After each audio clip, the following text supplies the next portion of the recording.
Hello बच्चों, अब क्या पढ़ते हैं इसके बाद? पावर कंजम्पशन या पावर फैक्टर कॉस फाई। आजकल खूब जो है ट्रेंड में चल रहा है क्वेश्चन पावर फैक्टर। देखते हैं क्या है एक एक करके। पावर कंजम्पशन PRMS, ठीक है ना, शक्ति क्षय PRMS। एक्चुअली PRMS को माध्य शक्ति क्षय कहते हैं। तो AC करंट में जब भी आपको शक्ति क्षय निकलना रहेगा तो माध्य शक्ति क्षय ही निकलना पड़ेगा। PRMS root mean square power consumption, वर्ग माध्य मूल शक्ति क्षय को कहते हैं क्या? PRMS। तो पावर कंजम्पशन हमको पढ़ना है, शक्ति क्षय पढ़ना है हमको। तो शुरू करते हैं। हम शुरू करते हैं LCR से, शुरू करते हैं उल्टा इस बार LCR से पावर कंजम्पशन। इस बार हम उल्टा शुरू कर रहे हैं। देखो, पहला हम लिख रहे हैं क्या? पावर कंजम्पशन किस में? LCR में। इन LCR में पावर कंजम्पशन। और जब भी LCR की चर्चा होता है तो आपको तो हम पहले बता दिए हैं कि एक चीज को मानना पड़ता है। क्या मानना पड़ता है? इन LCR पावर कंजम्पशन कहां पर? LCR पावर फैक्टर कहां पर? LCR में पढ़ना हमको पहला। लेकिन कब मान लिया कि XL बड़ा है और XC क्या है? छोटा है। ऐसे में क्या हो जाएगा? VL बड़ा हो जाएगा और VC क्या हो जाएगा? छोटा हो जाएगा। ये हमने पहले से मान लिया है ना जी, ये हमने मान लिया, ऐसा हमने मान लिया है पहले से। इसको अलग से ही लिखो यार, ये स्टाइल मार के काम चलता नहीं है। भिन्न मतलब कि जब XL बड़ा है XC से और VL बड़ा है VC से, तब अब LCR बनाते हैं। ये क्या LCR को बनाते हैं? बनाएंगे तब तो पढ़ेंगे, या हालांकि आप डायरेक्टली अब समझते होगे लेकिन फिर भी हम बना देते हैं। ये हो गया L, ये हो गया L प्रेरक। अच्छा, ये हो गया C, ये हो गया C, ठीक है, ये हो गया C मतलब कि संधारित्र कैपेसिटर। और ये हो गया R LCR। अब LCR में जो करंट का डायरेक्शन है हमने मान लिया, LCR में जो करंट का डायरेक्शन है हमने मान लिया किसी एक टाइम पर करंट इधर जा रहा। हर समय तो इधर जाएगा नहीं, लेकिन मगर किसी एक टाइम पर जाएगा। यहां पर L है और यहां पर R है, LCR। फिगर बनाते हैं, वही वाला फिगर बनाते हैं निकालने के लिए। क्या हो गया? करंट हो गया, करंट का एम्पलीट्यूड IM हो गया, और इधर रहेगा क्या? ये इतना बड़ा क्या रहेगा? वोल्टेज का एम्पलीट्यूड। ये क्या हो जाएगा? VM। इस फिगर से तो अब आप पुराना हो गए होंगे। हाँ, आपको सारा कहानी इसी फिगर पर पढ़ना ही पढ़ना है। तो ये हो गया रजिस्टर में एम्पलीट्यूड वोल्टेज का, रजिस्टर में प्रतिरोध में वोल्टेज का एम्पलीट्यूड, और ये हो गया करंट का डायरेक्शन, इधर करंट का एम्पलीट्यूड। अब करंट से 90 डिग्री आगे कौन होगा? करंट से 90 डिग्री आगे कौन होगा? तो प्रेरक में वोल्टेज होगा, मतलब कि इंडक्टर में वोल्टेज होगा VL। अच्छा, हमने उसको बड़ा माना है तो बड़ा बनाते हैं, इसको हमने बड़ा माना हुआ है तो बड़ा ही बना लेते हैं, हमको आसान लगेगा। ये हो गया क्या? VL। और इधर क्या हो गया? VC। नीचे हो गया क्या? VC। ये हो गया क्या? VC। अब VL VC अपोजिट डायरेक्शन में है, विपरीत दिशा में है, तो इसको घटाना पड़ेगा। इस VC को उठा करके यहां पर लेके आते हैं, BC को उठा करके यहां पर लेके आते हैं। इस क्या करना पड़ेगा? तब VL में VC माइनस हो जाएगा, तो कितना बचेगा? ये यहां तक, जीरो से लेकर के यहां तक, जीरो से लेकर के यहां तक क्या बच गया? VL minus VC। ये बच गया VL माइनस VC। अब VL माइनस VC ये हो गया और ये हो गया VM, दो वोल्टेज हो गया, इसे क्या निकलेगा, रिजल्टेंट निकलेगा। कैसे निकलेगा, VL माइनस VC के पैरेलल VM के माथे पर से, VM के माथे पर से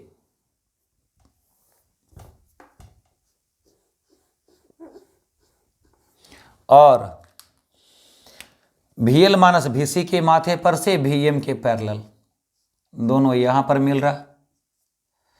तो ये हो गया क्या, रिजल्टेंट वोल्टेज।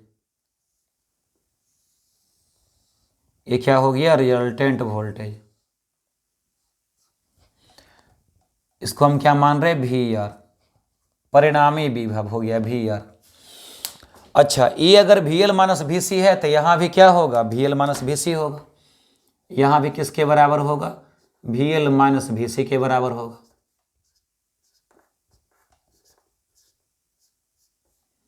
यहां भी VL माइनस VC के बराबर होगा। अब यहां जो एंगल बनता है, देख लो, यहां जो एंगल बनता है फाई एंगल, इस फाई एंगल के लिए कॉस का जो वैल्यू होता है, इस फाई एंगल के लिए कॉस का जो वैल्यू होता है, उसी कॉस फाई को क्या कहते हैं, पावर फैक्टर कहते हैं। इसी फाई एंगल के लिए जो कॉस फाई का वैल्यू निकलेगा उसे क्या कहते हैं, पावर फैक्टर। बट इसको पावर फैक्टर कहते क्यों है, वो पहले जानो। क्यों कहते हैं कॉस फाई को पावर फैक्टर क्यों कहते हैं, वो कारण बन रहा है, बस थोड़ा सा देख लो यहां पर। इसलिए कि यहां पर एक साथ तीन तीन वोल्टेज है, VL है, VC है, VR और VM है, तीन तीन प्रकार का वोल्टेज है। और इन तीनों वोल्टेज से निकला रिजल्टेंट वोल्टेज LCR में क्या निकला, VR निकला। तो LCR में रिजल्टेंट वोल्टेज VR निकला। तो तीनों को मिलाकर के एक वोल्टेज VR है और एक करंट IM है।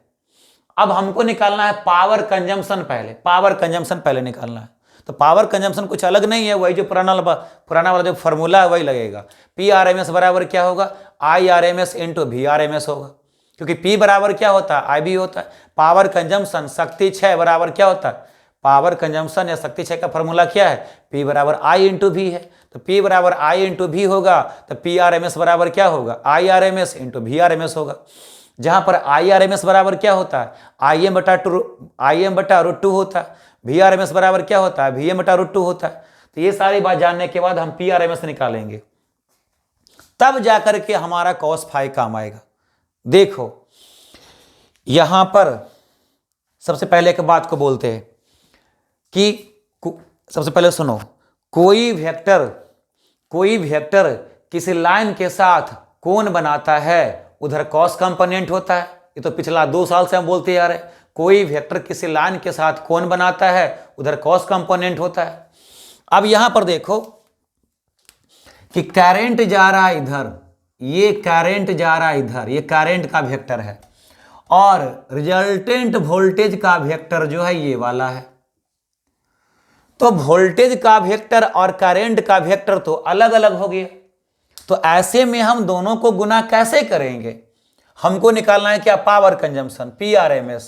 तो भाई पावर कंजम्पशन PRMS बराबर क्या होता है, यहां पर फॉर्मूला लिख भी दें कि चूंकि पावर कंजम्पशन फॉर्मूला लिख रहे हैं, मेन फॉर्मूला PRMS बराबर क्या होता है, क्या है ये, पावर कंजम्पशन है, शक्ति क्षय है। तो PRMS बराबर क्या होता है, IRMS और क्या होता है, VRMS। ये तो फॉर्मूला होता है। लेकिन ऐसा तो तब होगा ना जी, जब करंट और वोल्टेज दोनों सेम डायरेक्शन में रहेगा। करंट और वोल्टेज दोनों क्या रहेगा, सेम डायरेक्शन में रहेगा। लेकिन यहां पर करंट जा रहा अलग डायरेक्शन में, वोल्टेज जा रहा अलग डायरेक्शन में। तो ऐसे में इसको गुना कैसे करेंगे, तो क्या करेंगे, करंट जो इधर जा रहा, इसको पहले हटाओ, करंट जो इधर जा रहा, इधर IM करंट, वोल्टेज जो इधर जा रहा, तो करंट को वोल्टेज के डायरेक्शन में लाएंगे। गौर करो, करंट को वोल्टेज के डायरेक्शन में लाएंगे। तो चूंकि करंट और वोल्टेज के बीच में फाई कोण बन रहा, तो करंट का कौन सा कंपोनेंट वोल्टेज के डायरेक्शन में होगा, तो करंट का कॉस कंपोनेंट वोल्टेज के डायरेक्शन में हो जाएगा। क्योंकि करंट वोल्टेज के साथ थीटा एंगल बना, फाई एंगल बना रहा है। करंट जो है वोल्टेज के साथ फाई एंगल बना रहा है, तो करंट का कॉस कंपोनेंट क्या होगा, वोल्टेज के डायरेक्शन में होगा। तो करंट और वोल्टेज को सेम डायरेक्शन में लाने के लिए करंट का कंपोनेंट लेना पड़ेगा, और वो कंपोनेंट क्या होगा, आई एम कॉस थीटा। ठीक है, वो current cos phi, I M cos phi होगा। तो इधर की ओर है वोल्टेज, इधर की ओर क्या है, वोल्टेज, तो इधर की ओर करंट कितना होगा, तो इधर की ओर करंट होगा, देखो हम करंट लिख रहे हैं इधर की ओर, तो इधर की ओर करंट हो जाएगा, इधर की ओर करंट हो जाएगा आई एम कॉस फाई, इधर को करंट क्या होगा, आई एम कॉस फाई होगा। फिगर थोड़ा सा छोटा बन गया।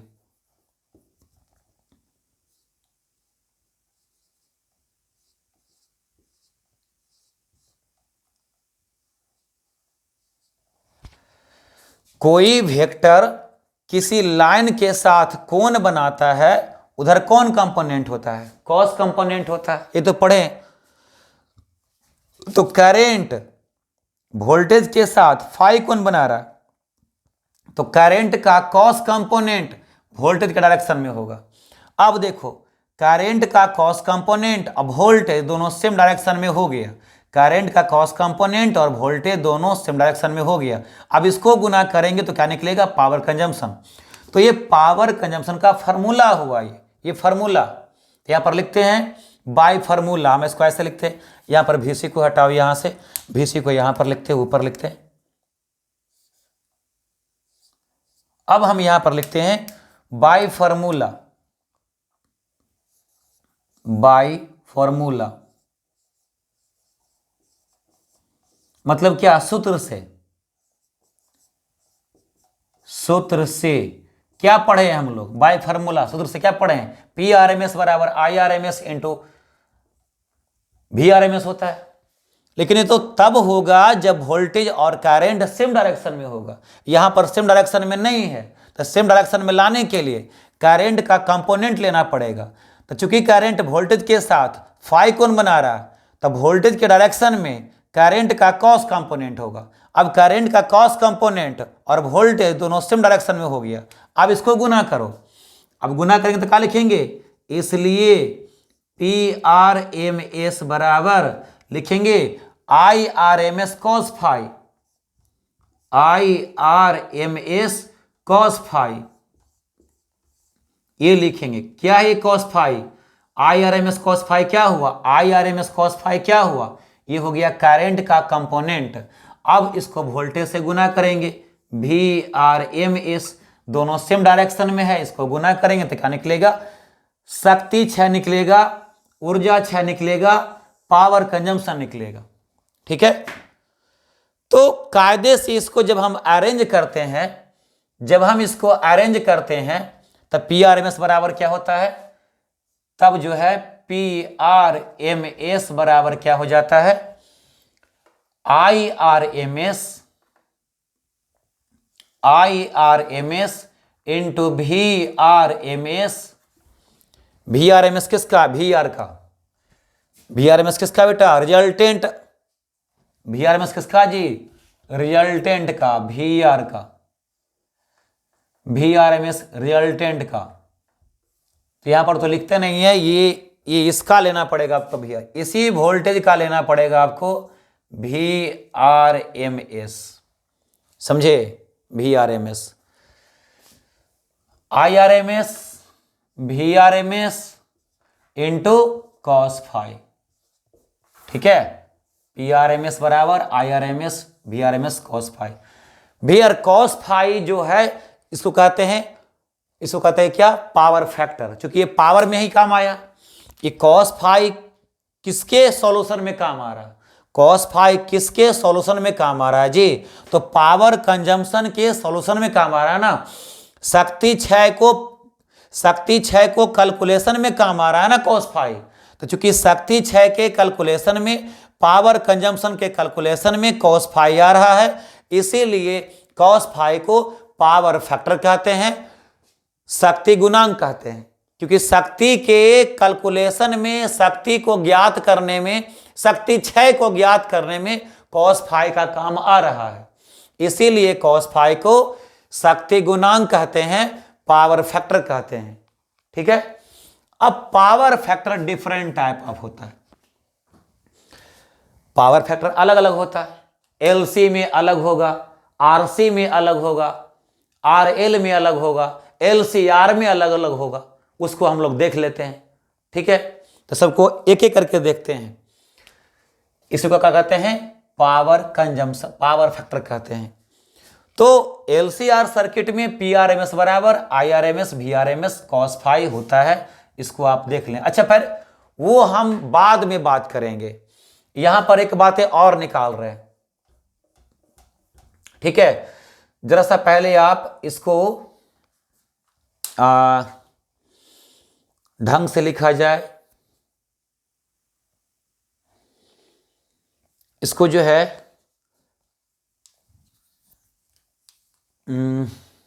एक मिनट बेटा, हम कुछ यहां पर वेट कर रहे हैं, देख रहे हैं। हाँ, हम यहां पर कुछ इसको लिखना चाह रहे हैं। एक लंबा जाएगा लाइन, जो डबल भाषा में शायद हो ना पाए। हम प्रयास कर रहे हैं लिखने का।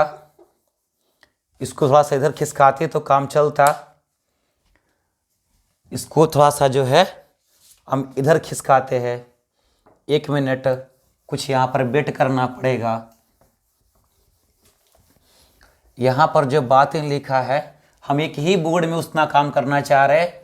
ज़रूरी है कि स्क्रीनशॉट मारो तो उसमें सब कुछ आ जाना चाहिए।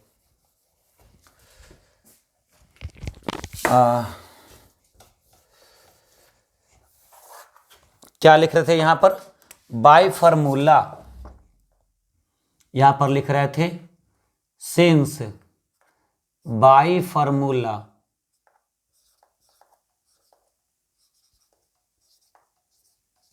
मतलब कि क्या? सूत्र से।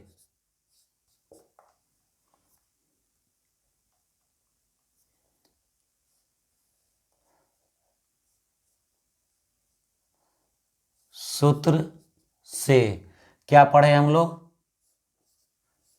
पीआरएमएस। पीआरएमएस को पी एवरेज भी कहते हैं। मैंने सिखाया था तुमको पहले भी। पीआरएमएस कहो चाहे पी एवरेज कहो, मतलब root mean square power consumption कहो या औसत पावर कंजम्पशन कहो, दोनों बात सेम है। वर्ग माध्य मूल ऊर्जा क्षय कहो या औसत ऊर्जा क्षय कहो, शक्ति क्षय कहो, बात सेम होता है। पीआरएमएस बराबर क्या होता है? आईआरएमएस गुना वीआरएमएस। ये होता है फार्मूला से। अब ये तो फार्मूला से होता, ये तो फार्मूला हो गया, सॉरी ये तो फार्मूला हो गया। अब फार्मूला अप्लाई करते हैं तो देखते हैं कि करंट जो है वोल्टेज से अलग डायरेक्शन में है, तो दोनों को सेम डायरेक्शन में लाते हैं तो हमको करंट का कंपोनेंट लेना पड़ेगा। तो क्या कहेंगे? पीआरएमएस बराबर आईआरएमएस cos फाई, ये कहेंगे कंपोनेंट हुआ करंट का, इंटू वीआरएमएस, ये हुआ। अब इसको हम यहाँ पर लिख दें, तो इसको हम आयरन करके यहीं पर लिखते हैं कि पीआरएमएस बराबर क्या होता है? पीआरएमएस बराबर क्या होता है? IRMS into VRMS into cos phi. हाँ, इसको हम यहीं पर लिखते हैं, पीआरएमएस बराबर IRMS into cos phi. PRMS बराबर आईआरएमएस इंटू cos फाई। ये हुआ क्या? शक्ति क्षय हुआ। ये हो गया शक्ति क्षय, मतलब कि पावर कंजम्पशन हो गया। पीआरएमएस बराबर आईआरएमएस इंटू cos फाई। अब यहां से कुछ निकल के आता, कुछ नाम दिया गया है। देखो तो, केवल आईआरएमएस और वीआरएमएस को गुना कर दें तो भी पावर कंजम्पशन निकलेगा। लेकिन क्या ये सच में रियल पावर कंजम्पशन होगा? नहीं होगा। जब तक इसमें कॉस फाई से गुना नहीं करेंगे तब तक करंट और वोल्टेज दोनों सेम डायरेक्शन में नहीं होगा। तो लगता है कि IRMS गुना VRMS से हमारा पावर कंजम्पशन निकल चुका है, मगर ये सही नहीं है। तो इसको कहते हैं एपारेंट पावर कंजम्पशन। ठीक है, इसको कहते हैं एपारेंट पावर कंजम्पशन कहते हैं, इसको आभासी शक्ति क्षय कहते हैं इसको। ठीक है, और इसको कहते हैं आभासी शक्ति क्षय। क्योंकि आभासी इसलिए क्योंकि हमको ऐसा लगता है कि IRMS में VRMS से गुना कर देंगे तो मेरा पावर कंजम्पशन शक्ति क्षय निकल जाएगा, ऐसा हमको फील होता है, मगर सच में नहीं होता है। इसलिए इसको कहते हैं क्या? एपारेंट पावर कंजम्पशन, आभासी शक्ति क्षय। ठीक है, इसको कहते हैं आभासी शक्ति क्षय। लेकिन जब इसमें कॉस फाई से गुना कर देंगे, कॉस फाई से गुना कर देंगे, तब जो है वास्तविक शक्ति क्षय निकलता है, रियल पावर कंजम्पशन निकलता है, ट्रू पावर कंजम्पशन निकलता है। तो IRMS और VRMS को गुना करने से जो वैल्यू निकलता है इसको कहते हैं एपारेंट पावर कंजम्पशन, आभासी शक्ति क्षय। क्योंकि ऐसा हमको लगता है कि मेरा शक्ति क्षय आ गया है, जबकि सच में होता नहीं है, तो इसको कहेंगे एपारेंट पावर कंजम्पशन, आभासी शक्ति क्षय। लेकिन जब इस आभासी शक्ति क्षय में, इस एपारेंट पावर कंजम्पशन में कॉस फाई से गुना कर देंगे तब जाकर के रियल वाला पावर कंजम्पशन आएगा, ट्रू वाला पावर कंजम्पशन आएगा। तो यहां PRMS को कहते हैं ट्रू पावर कंजम्पशन। यहां PRMS को क्या कहते हैं? True power consumption. Real true power consumption माने वास्तविक शक्ति क्षय, या इसको कहते हैं यथार्थ शक्ति क्षय। वास्तविक शक्ति क्षय कहते हैं या यथार्थ शक्ति क्षय कहते हैं। तो यथार्थ शक्ति क्षय, वास्तविक शक्ति क्षय बराबर होता है आभासी शक्ति क्षय। आभासी शक्ति क्षय गुना कॉस फाई। कॉस फाई मतलब क्या? शक्ति गुणांक। ठीक है, रियल पावर कंजम्पशन बराबर एपारेंट पावर कंजम्पशन गुना पावर फैक्टर। ठीक है, इसको ऐसे भी कहते हैं ट्रू पावर कंजम्पशन बराबर apparent power consumption into power factor. तो उसको लिखने के लिए मेरे को जगह चाहिए था, वही जगह की तलाश कर रहे थे कैसे बना जाए जगह, क्योंकि मैं सबको एक बोर्ड में लिखना चाह रहा था। तो इसके बाद जो है आपको ध्यान देना है यहां से, और तब हम बात को आगे बढ़ा रहे हैं। देखो तो PRMS को क्या कहते हैं? इस PRMS को कहते हैं ट्रू पावर कंजम्पशन। क्या कहते हैं इसको? True power consumption.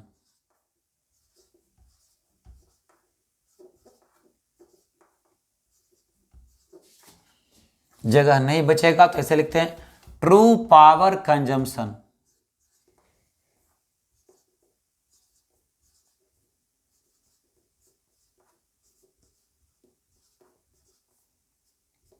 True power consumption किसको कहते हैं? ये PRMS को, इसको कहते हैं बराबर IRMS गुना VRMS। लगता है कि शक्ति क्षय का फॉर्मूला है, मगर सच में यहां पर लागू नहीं होता है, क्योंकि कॉस फाई यहां पर लगाना पड़ेगा। क्यों लगाना पड़ेगा? क्योंकि करंट और वोल्टेज को सेम डायरेक्शन में लाना है। तो IRMS VRMS मेरे को फील कराता है, तो इसको कहते हैं क्या? एपारेंट पावर कंजम्पशन। इसको कहते हैं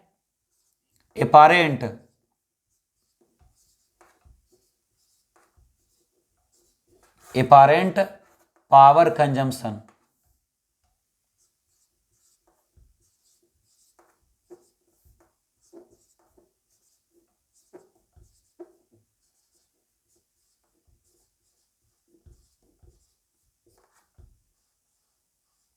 अब गुना क्या हो गया? कॉस फाई मतलब क्या हो गया? पावर फैक्टर हो गया, पावर फैक्टर हो गया।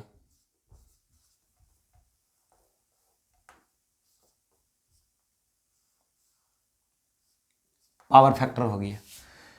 तो ये हुआ एपारेंट पावर कंजम्पशन इसके बदले, और ये हुआ पावर फैक्टर कॉस फाई के बदले।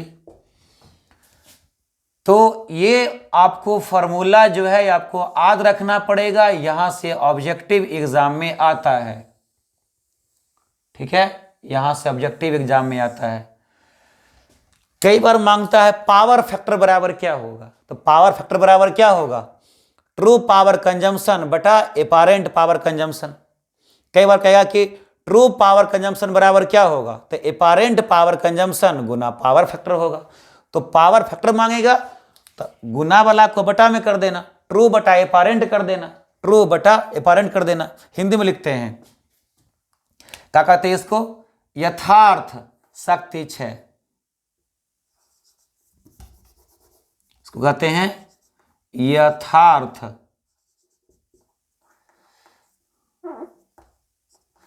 शक्ति 6 कहते हैं इसको।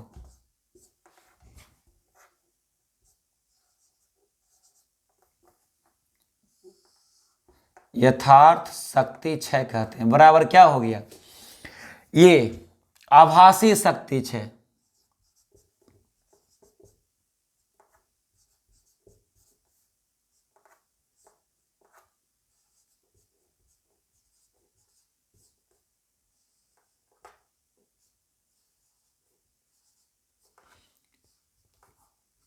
गुना पावर फैक्टर मतलब क्या हो गया, शक्ति गुणांक।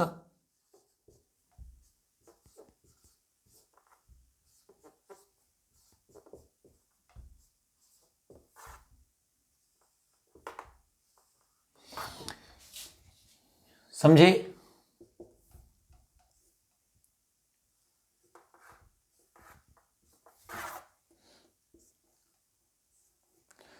ये एग्जाम में आता है, अक्सर आता है। ठीक है, तो अगर तुमसे कहे कि शक्ति गुणांक बराबर क्या होगा, तो यथार्थ शक्ति 6 बटा आभासी शक्ति 6 ये होता है। ठीक है, ये सब पर लागू होता है, सब पर लागू होता है, चाहे एलसी हो, आरसी हो, आरएल हो या एलसीआर हो, सब पर ये फॉर्मूला लागू होता है। ठीक है, तो इसके बाद तो हम, ये हो गया क्या, शक्ति 6। अब इसके बाद तरह तरह का जो है पावर फैक्टर देख लेते हैं, तो इसको याद रखिएगा, बहुत जरूरी है, ये बहुत जरूरी है, इसको याद रखते हैं। अब हम इसको मिटाते हैं, आप स्क्रीनशॉट मार सकते हो। इसके आधार पर जो है हम लोग सबका अलग अलग निकालते हैं, क्या, पावर फैक्टर। अब तो पावर फैक्टर आप भी निकाल सकते हो, बहुत बड़ी बात नहीं है।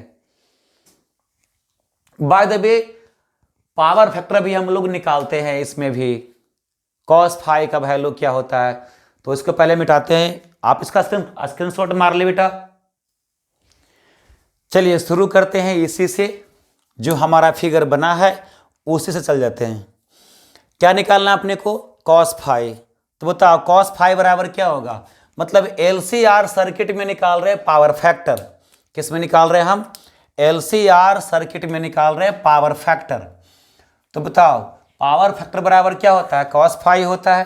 तो देख लो कॉस फाई बराबर क्या होगा, एलसीआर सर्किट में पावर फैक्टर कॉस फाई बराबर क्या होगा, कॉस बराबर क्या होता है, बेस बटा, कॉस बराबर क्या होता है, सॉरी हाँ, कॉस बराबर क्या होता है, बेस बटा हाइपोटेनस, बेस बटा हाइपोटेनस होता है।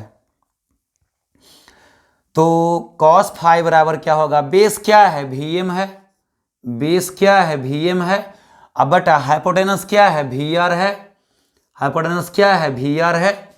सोल्व करते हैं वैल्यू भर के, तो बताओ तो भाई कॉस फाई बराबर क्या हो जाएगा, कॉस फाई बराबर वीएम तो अपने अपने जगह पर रह गया। अब बटा वी आर बराबर क्या होगा बेटा, वी आर क्या है जी, हाइपोटेनस है, कर्ण है, तो कर्ण बराबर क्या होता है, अंडर रूट आधार, इसको यहां पर निकालो। कॉस फाई बराबर क्या हो जाएगा, बेस बटा हाइपोटेनस, कर्ण बटा आधार, सॉरी आधार बटा कर्ण। तो आधार कितना है, वीएम है, आधार है वीएम, कर्ण, कर्ण कितना है, कर्ण है अपना वी आर। तो कर्ण बराबर क्या होता है बेटा, हाइपोटेनस बराबर क्या होता है, अंडर रूट परपेंडिकुलर के स्क्वायर बटा बेस के स्क्वायर। हाइपोटेनस बराबर क्या होता है, अंडर रूट परपेंडिकुलर के स्क्वायर बटा बेस के स्क्वायर। कर्ण बराबर क्या होता है, रूट अंडर ऊंचाई के स्क्वायर बटा आधार के स्क्वायर। तब वी आर के बदले क्या लिखेंगे, यहां पर वी आर के बदले लिखेंगे ऊंचाई क्या है, ऊंचाई क्या है, V L minus V C का whole square plus V M का स्क्वायर, ये हो जाएगा। अब गौर करो, पिछला वीडियो मैंने इसको सोल्व करना सिखाया था, ठीक है, तुमको सब सिखाया था पिछला वीडियो में। तो cos फाई बराबर कर सकते हैं ना भाई, यहां पर देखो तो इसको वी एम को छोड़ दो, बस एक बार दिक्कत लगेगा, बाकी इसको सोल्व करना सिखाया था हमने। कैसे निकाला था, कैसे निकाला था इसको सोल्व करके, एक लाइन में तुम पिछला वीडियो में देखना, मैंने सिखाया हुआ है। क्या करते हैं इसको, ऐसा करते हैं ना कि इसको भी तोड़ देते हैं ओम के नियम पर, ओम के नियम पर तोड़ देते हैं। वी एम बराबर क्या होगा बेटा, आई एम इंटू आर ना होगा जी, ओम का नियम। वी एम क्या है जी, रेसिस्टर में प्रतिरोधक में वोल्टेज है, तो रेसिस्टर में प्रतिरोधक में वोल्टेज वी एम बराबर क्या होगा, आई एम इंटू आर होगा। तब वी एम के बदले क्या होगा, आई एम इंटू आर होगा। और जब इसको ओम का नियम लगा के तोड़ते हैं तो पिछला वीडियो में सिखाया था, आई एम इंटू क्या होता है जी, I M into under root, I M into under root, यहां पर बचेगा X L minus X C का होल स्क्वायर प्लस आर का स्क्वायर। ऐसा सिखाया था हमने पिछला वीडियो में, देख लीजिएगा सिखाए हैं। आई एम से आई एम कैंसिल हो गया, तो भाई एलसीआर सर्किट में पावर फैक्टर cos फाई बराबर क्या निकला, एलसीआर सर्किट में पावर फैक्टर या cos फाई बराबर क्या निकला, आर बटा, इसको अगर ढंग से लिखो तो क्या लिखोगे, आर बटा अंडर रूट आर के square plus X L minus X C का होल स्क्वायर, ये हो जाएगा।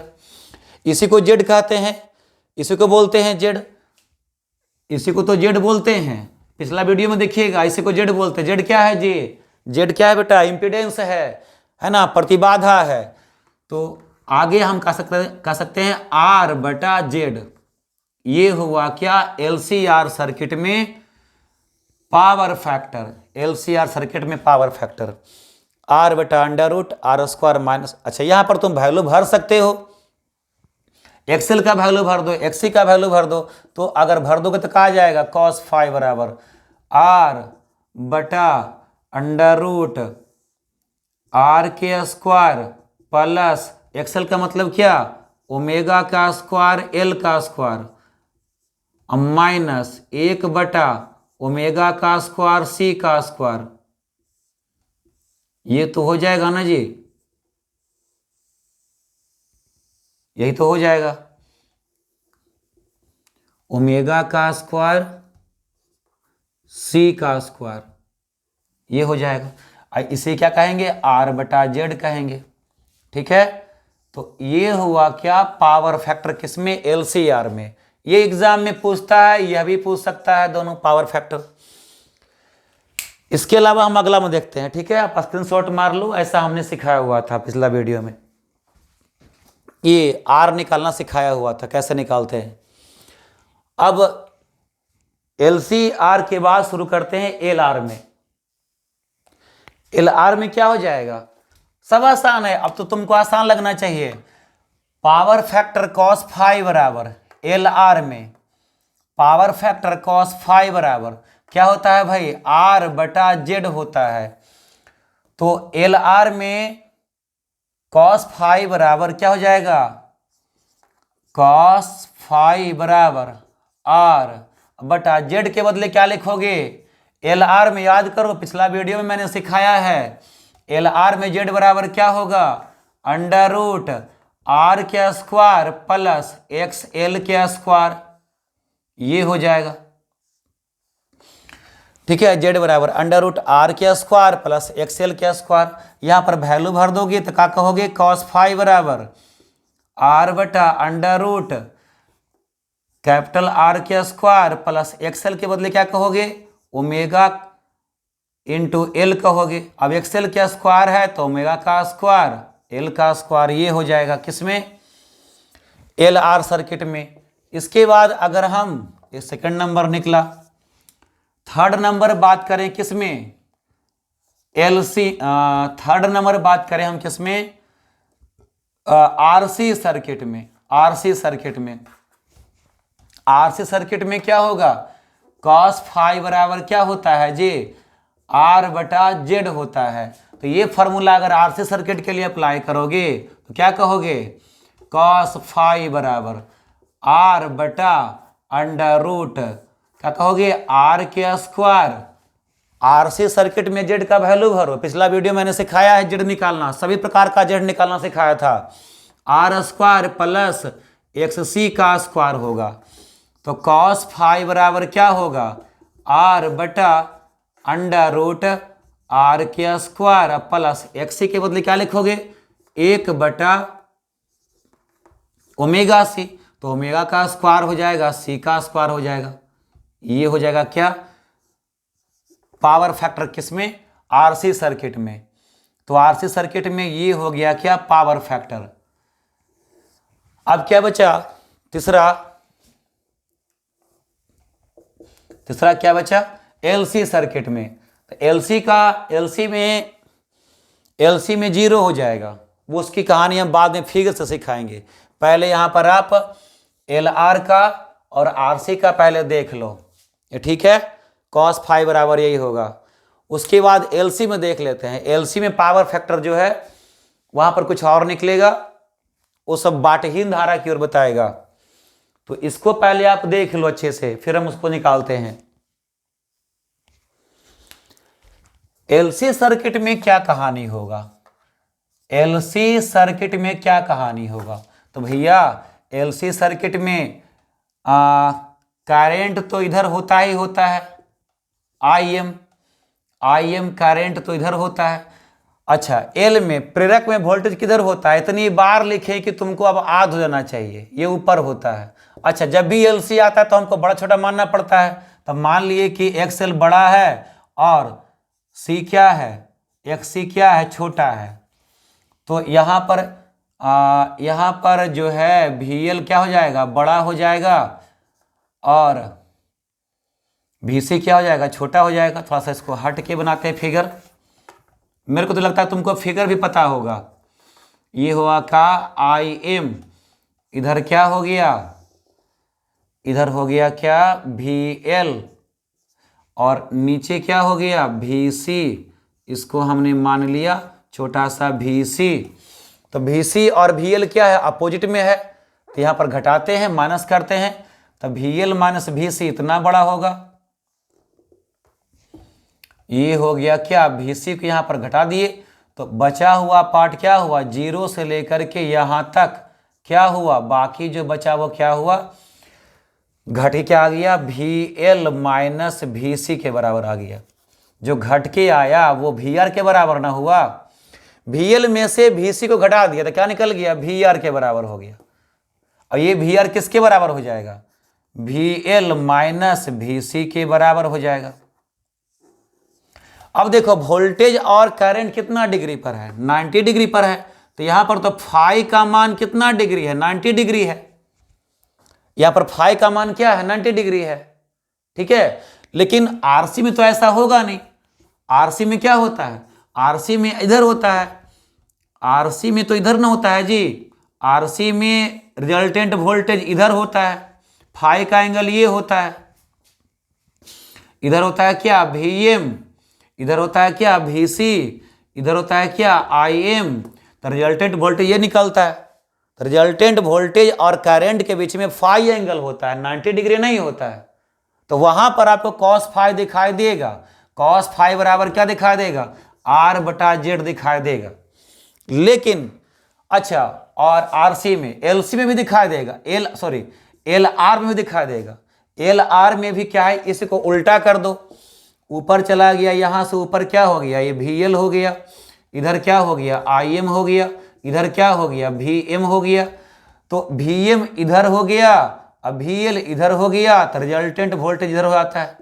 अब रिजल्टेंट वोल्टेज VR और Im के बीच में फाई एंगल होता है, 90 तो नहीं होता, LR में 90 नहीं होता, RC में 90 नहीं होता, लेकिन LC में क्या होता है, फाई बराबर 90 हो जाता है। LC में फाई बराबर क्या जाता है, 90। जीरो से ऊपर वोल्टेज L में, जीरो से नीचे वोल्टेज C में, करंट रहेगा सामने, तो VL में VC को माइनस करेंगे तो ऊपर की ओर निकल गया। अगर मान लो VL छोटा होता, VC बड़ा होता, तो नीचे की ओर निकलता। चलो मान लेते हैं, ऐसा फिगर देख लो, ये तो समझ गया, इसको हटाते हैं यहां से। अगर मान लो कि तुमने क्या तय कर रखा है LC में, इसी को हम आगे बढ़ाते हैं। LC में आपने क्या तय कर रखा है कि XL क्या है, छोटा है, और XC क्या है, बड़ा है। तब फिगर क्या बनेगा, इधर हो गया करंट IM हो गया, इधर छोटा सा क्या हो गया, VL, और इधर बड़ा सा क्या हो गया, VC।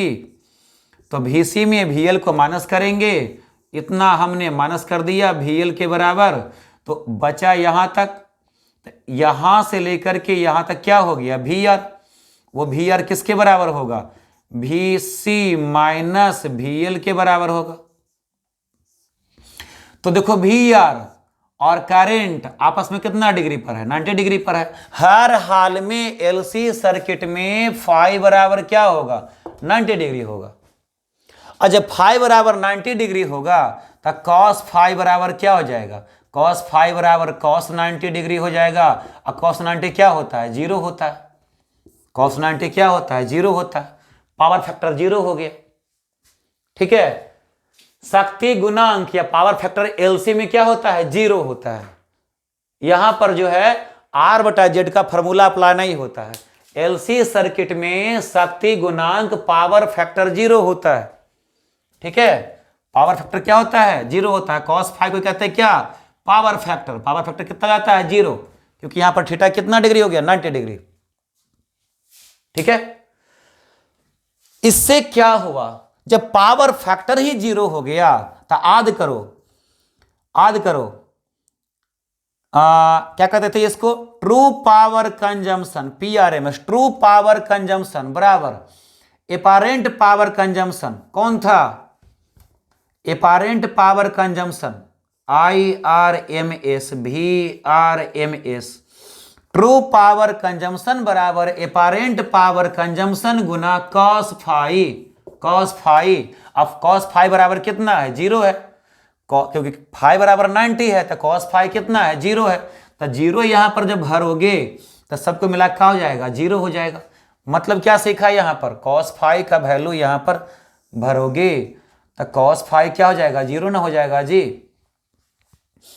तो भैया LC सर्किट में पावर कंजम्पशन शून्य हो जाता है। LC सर्किट में पावर कंजम्पशन क्या हो जाता है, शून्य। कोई पावर का लॉस नहीं होता है, किसमें, LC सर्किट में। इसको कहते हैं बाटहीन करंट, समझे।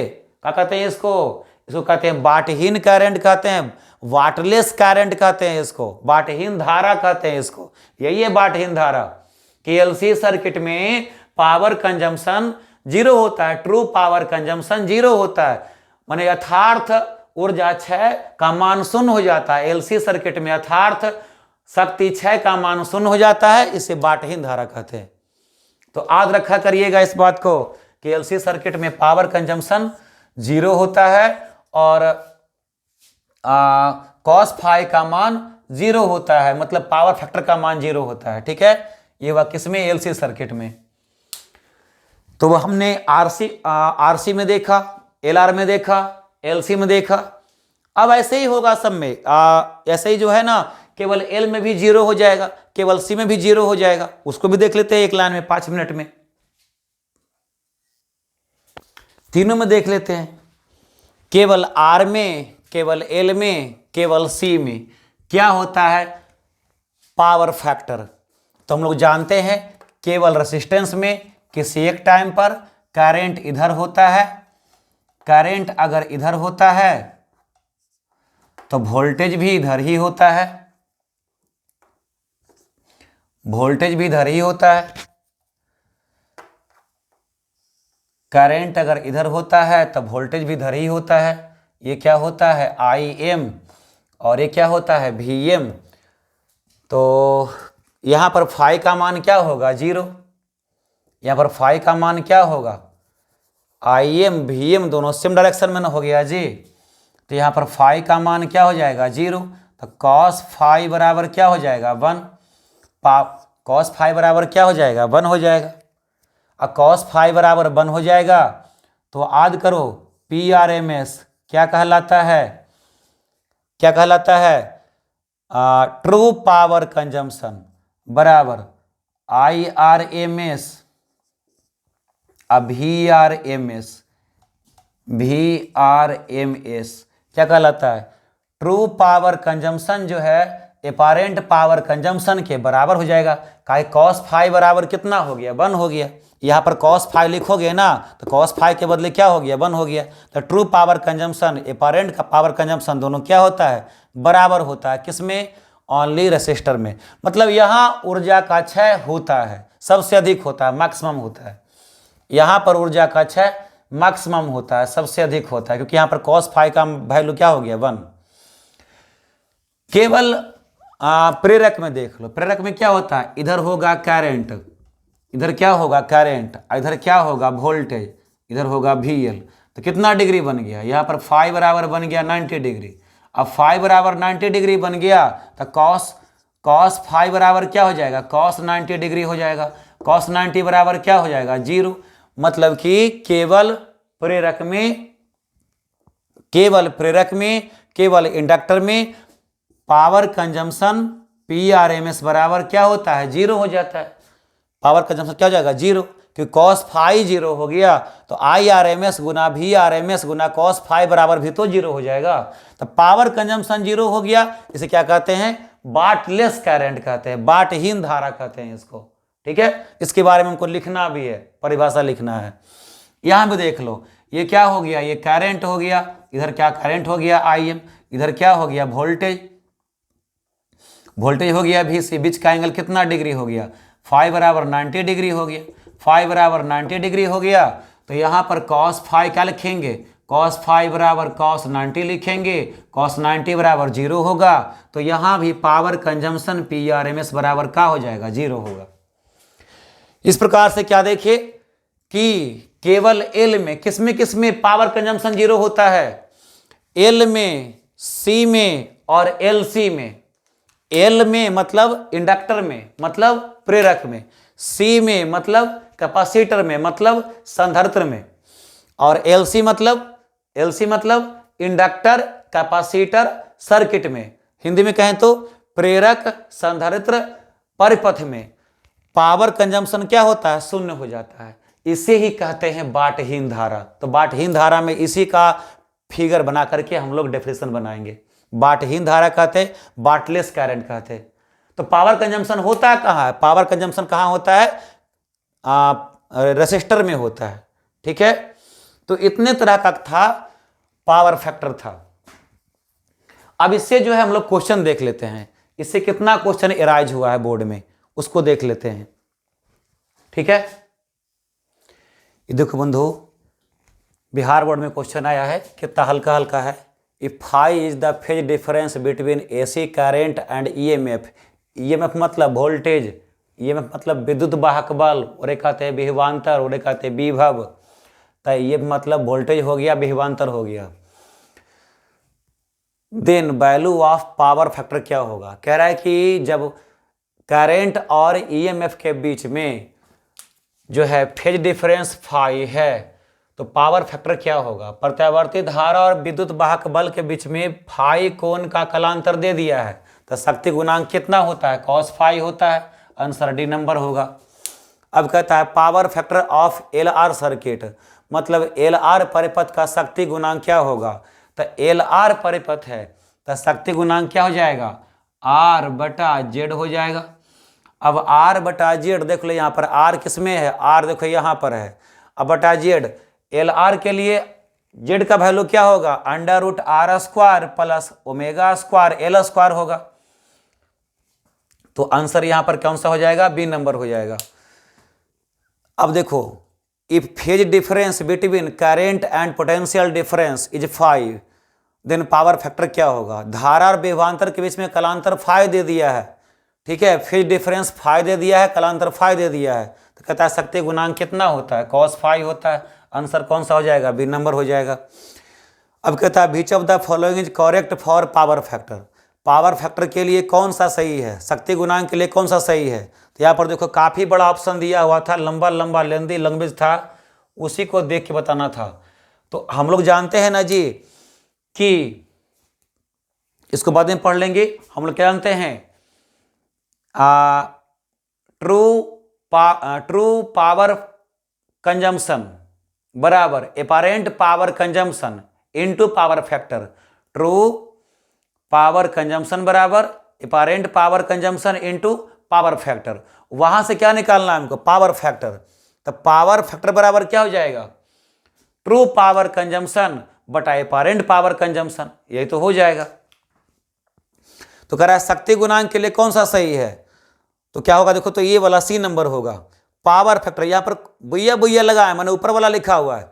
पावर फैक्टर बराबर क्या होगा, ट्रू एवरेज पावर बटा एपारेंट एवरेज पावर, यही तो होगा। शक्ति गुणांक, अरे हिंदी में कहा था ना मैंने, यथार्थ माध्य शक्ति बराबर आभासी माध्य शक्ति गुना शक्ति गुणांक। यथार्थ माध्य शक्ति बराबर आभासी माध्य शक्ति गुना शक्ति गुणांक। तो शक्ति गुणांक बराबर क्या होगा, गुना वाला बटा में कर दो। शक्ति गुणांक बराबर क्या होगा, यथार्थ माध्य शक्ति बटा आभासी माध्य शक्ति हो जाएगा। आंसर ऑप्शन कौन सा होगा, सी नंबर होगा। ठीक है, आगे और भी क्वेश्चन दिखा रहे हैं हम। इसके बाद हम और भी क्वेश्चन दिखा रहे हैं। ये देखो 2022 का क्वेश्चन है कि Radha expression for real average power in an alternating current circuit is. प्रत्यावर्ती धारा परिपथ में यथार्थ माध्य शक्ति का व्यंजक क्या होता है। तो यथार्थ माध्य शक्ति या फिर रियल एवरेज पावर बराबर क्या होता है, apparent average power into power factor. मतलब PRMS बराबर IRMS VRMS cos फाई, यही तो होता है। अब VRMS को तुम क्या लिख दो, VRMS को तुम ERMS भी लिख सकते हो, जहां पर E क्या है, EMF के बराबर होता है। क्योंकि वोल्टेज को हम EMF भी तो कहते हैं, वोल्टेज को क्या कहते हैं, EMF भी कहते हैं। तो क्वेश्चन वैसे देखो आ गया है कि प्रत्यावर्ती धारा परिपथ में यथार्थ माध्य शक्ति या रियल एवरेज पावर बराबर क्या होता है, रियल एवरेज पावर बराबर IRMS ERMS into cos phi. तो VRMS के बदले इसने ERMS कर दिया, भी रहे चाहे E रहे। विद्युत वाहक बल को विभवांतर भी तो कहते हैं, है ना, विद्युत वाहक बल को विभवांतर भी तो कहते हैं बेटा, EMF को वोल्टेज भी तो कहते हैं। तो ERMS IRMS cos फाई होगा। आंसर क्या होगा यहाँ पर, डी नंबर। उसके बाद शक्ति गुणांक बराबर होता है, पावर फैक्टर बराबर क्या होता है, R बटा Z होता है। पावर फैक्टर बराबर क्या होता है, R बटा Z होता है। Loss of energy in any LCR circuit is. किसी LCR परिपथ में ऊर्जा का क्षय होता है, कहाँ होता है, LCR सर्किट में ऊर्जा का क्षय, इन लॉस ऑफ एनर्जी कहाँ होता है, प्रेरक में नहीं। प्रेरक में तो cos फाई का मान 0 होता है यार, क्योंकि 90 डिग्री होता है ना। प्रेरक में, इंडक्टर में क्या होता है, cos फाई का मान 0 होता है, क्योंकि वहां पर फाई बराबर 90 डिग्री होता है। तो इसमें तो होगा नहीं। इन रेसिस्टेंसी प्रतिरोधक में, हाँ प्रतिरोधक में होता है, क्योंकि वहां पर फाई बराबर 0 होता है, cos फाई बराबर 1 होता है। तो जो है पावर कंजम्पशन बराबर VRMS इंटू IRMS होता है, मैक्सिमम होता है। तो पावर कंजम्पशन कहां पर होता है, LCR सर्किट में पावर कंजम्पशन कहां पर होता है, इन रेसिस्टेंस प्रतिरोधक में होता है, सच में होता है। बाकी प्रेरक में तो 0 होता है। अच्छा, इन कैपेसिटर में भी 0 होता है, क्योंकि कैपेसिटर में जो है पावर फैक्टर cos फाई बराबर 0 हो जाता है, cos फाई बराबर 0 हो जाता है। शक्ति गुणांक का मान 0 हो जाता है। शक्ति गुणांक का मान 0 हो जाएगा तो कैपेसिटर में, संधारित्र में ऊर्जा का क्षय नहीं होगा, शक्ति का क्षय नहीं होगा। इंडक्टर में, प्रेरक में भी शक्ति का क्षय नहीं होगा, क्योंकि ये सब में, ये दोनों में फाई बराबर होता है 90 डिग्री, और 90 डिग्री तो कॉस फाई बराबर हो जाएगा 0, और कॉस फाई बराबर 0 होगा तो इंडक्टर में मतलब कि प्रेरक में, कैपेसिटर में मतलब कि संधारित्र में शक्ति का क्षय नहीं होगा। केवल शक्ति का क्षय कहाँ होगा? रेसिस्टर में होगा, प्रतिरोधक में होगा। तो सभी में मारना बड़ा आसान लगता है, ऑल ऑफ द, झट से सभी मार देता है। सभी में नहीं होता है, केवल किस में होता है? इन रेसिस्टर, प्रतिरोधक में होता है। केवल आंसर क्या होगा? ये बी नंबर होगा। Power factor of pure inductance, pure inductance का पावर फैक्टर क्या होगा? शुद्ध प्रेरक का शक्ति गुणांक क्या होता है? कॉस फाई बराबर क्या होता है? 0 होता है, तो यहाँ पर 0 हो जाएगा आंसर, ये नंबर हो जाएगा आंसर। ठीक है, ये था क्वेश्चन। इसके अलावा एक क्वेश्चन और हम एक्स्ट्रा दिखा रहे हैं, बस आखिरी क्वेश्चन है। एक आखिरी क्वेश्चन दिखा रहे हैं जो 2022 में आया है, लोगों को बेवकूफ बना रहा है। ये क्वेश्चन कह रहा है inductive reactance for direct current क्या होगा? मतलब दिष्ट धारा के लिए, मतलब डीसी धारा के लिए। डीसी धारा कौन वाला? वह धारा जो तार में हर समय एक समान फ्लो करता है। ठीक है, जो तार में हर समय एक समान फ्लो करता है ओकरा कहते हैं डीसी धारा। और डीसी धारा इससे निकलता है, इस बैटरी से निकलता है डीसी धारा। प्लस यहाँ माइनस यहाँ, हर समय एक समान रहा, इधर प्लस और हर समय एक समान रहा, इधर क्या? माइनस। तो ऑलवेज प्लस ऑलवेज माइनस जब एक समान बना रहेगा तो करंट को क्या कहते हैं? DC current. तो कह रहा है कि दिष्ट धारा के लिए प्रेरणिक प्रतिघात होता है। इंडक्टिव रिएक्टेंस किसको कहते हैं बेटा? XL को कहते हैं। XL बराबर क्या होता है? ओमेगा इंटू L होता है। यही होता है इंडक्टिव रिएक्टेंस बराबर। किसमें? लेकिन मगर किसके लिए निकालना है? इंडक्टिव रिएक्टेंस निकालना है किसके लिए? डायरेक्ट करंट के लिए, डीसी करंट के लिए निकालना है। अरे भाई डीसी करंट होगा, हर समय करंट एक समान होगा, तो यहाँ तो कोई ओमेगा ही नहीं होगा, यहाँ तो कोई ओमेगा ही नहीं होगा। क्या होगा ओमेगा यहाँ पर? यहाँ पर ओमेगा बराबर 0 होगा, और ओमेगा 0 होगा तो XL बराबर क्या हो जाएगा? 0 ना हो जाएगा। तो यहाँ पर आंसर क्या होगा? दिष्ट धारा में, डीसी धारा में करंट का कोई वेव होता है क्या? दिष्ट धारा में, डीसी करंट में, डायरेक्ट करंट में कोई वेव होता ही नहीं है। तो जब वेव नहीं होगा तो ओमेगा का वैल्यू 0 हो जाएगा। वेव होगा तब ना, तरंग होगा तब ना एंगुलर फ्रीक्वेंसी होगा, कोणीय आवृत्ति होगा। कोई तरंग ही नहीं हुआ, कोणीय आवृत्ति काहे का? तो ओमेगा का वैल्यू 0, तो XL बराबर 0। तो inductive reactance for direct current, inductive reactance निकालना है तो कितना हो जाएगा? 0 हो जाएगा। लेकिन अगर कह दे कैपेसिटिव रिएक्टेंस, तब कैपेसिटिव रिएक्टेंस कहेगा तब क्या कहोगे? 0 होगा क्या? वहां देखो कैपेसिटिव रिएक्टेंस XC बराबर होता है 1/ओमेगा C, 1/ओमेगा C होता है। अब कैपेसिटिव रिएक्टेंस मतलब धारितीय प्रतिघात बराबर होता है 1/ओमेगा C।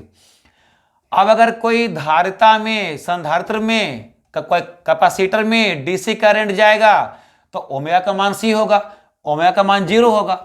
अब ओमेगा का मान 0 होगा मतलब 1/0 होगा, और 1/0 को अनडिफाइन कहते हैं या इनफाइनाइट कहते हैं। तो कैपेसिटिव रिएक्टेंस का मान इनफाइनाइट हो जाएगा जब उसमें डीसी करंट जाएगा, लेकिन इंडक्टिव रिएक्टेंस का मान 0 हो जाएगा जब उसमें डीसी करंट जाएगा। ध्यान रखना, ये सब क्वेश्चन बोर्ड में आ सकता है। ये सब दोबारा इंडक्टिव रिएक्टेंस के लिए तुमको पूछ दिया है, डीसी करंट देने पर इंडक्टिव रिएक्टेंस का मान 0 होता है, तो डीसी करंट देने पर कैपेसिटिव रिएक्टेंस का मान कितना हो जाएगा? इनफाइनाइट हो जाएगा। ठीक है, ये पूछ देगा, जब ये पूछा हुआ है तो यह भी पूछेगा बोर्ड में जल्दी। ठीक है, ध्यान रखना। तो इतना था बेटा कहानी। इसके बाद आगे पढ़ते हैं हम लोग, अनुनाद के बारे में पढ़ते हैं, रेजोनेंस के बारे में पढ़ते हैं अगला वीडियो में। इसके बाद 3 वीडियो और पढ़ना है, बाटहीन करंट पढ़ना है, रेजोनेंस पढ़ना है।